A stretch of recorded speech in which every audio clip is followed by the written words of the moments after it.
So ఈ రోజు అయితే నేను ఎగ్ ఫ్రైడ్ రైస్ చేస్తున్నానండి. ఈ ఎగ్ ఫ్రైడ్ రైస్ ఓన్లీ ఒక్కరి కోసం మాత్రమే చేస్తున్నా, అదే మా హనీ బెట్ అనమాట. ఎందుకంటే నాకు పొద్దున్నే ఫోన్ చేసిందండి. ఫోన్ చేసి ఒక మాట అన్నదండి. మా మమ్మీ కూడా నన్ను ఎప్పుడు అనలే ఆ మాట, కానీ మా హనీ బెట్ అనేసింది. ఏంటంటే ఇంట్లో ఖాళీగానే కూర్చుంటున్నావు కదా, ఎగ్ ఫ్రైడ్ రైస్ చేసి పంపించచ్చు కదా అని చెప్పేసి. ఇక ఇంత మాట అన్నాక ఇక నేను ఎగ్ ఫ్రైడ్ రైస్ చేసి పంపించకపోతే ఎంత అవమానం అని చెప్పేసి ఇక పొద్దున్నే లేచి 3 eggsతో ఎగ్ ఫ్రైడ్ రైస్ చేయడం అయితే స్టార్ట్ చేసిన అనమాట. సో ఇంకా దానికి స్పెసిఫికేషన్స్ కూడా ఉన్నాయి. సో అవన్నీ దృష్టిలో పెట్టుకొని దానికి నచ్చినట్టుగా ఎగ్ ఫ్రైడ్ రైస్ అయితే చేసి పంపించేశాను. అండ్ పైన కొత్తిమీర కూడా జల్లాలి. సో అది కూడా చేసిన, బాక్స్ లో పెట్టేసి వాళ్ళకి ప్యాక్ చేసి పంపించేసిన.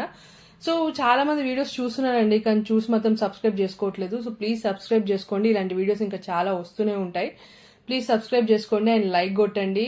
సబ్స్క్రైబ్ చేసుకోకుండా చాలా మంది చూస్తున్నారు. ప్లీజ్ సబ్స్క్రైబ్ చేసి సపోర్ట్ చేయండి. ఇంకా ఛానల్ చాలా మంచి మంచి వీడియోస్ వస్తూనే ఉంటాయి మన ఛానల్లో. సో ప్లీజ్ సబ్స్క్రైబ్ చేసి సపోర్ట్ చేయండి. Thank you for watching my videos. Please subscribe.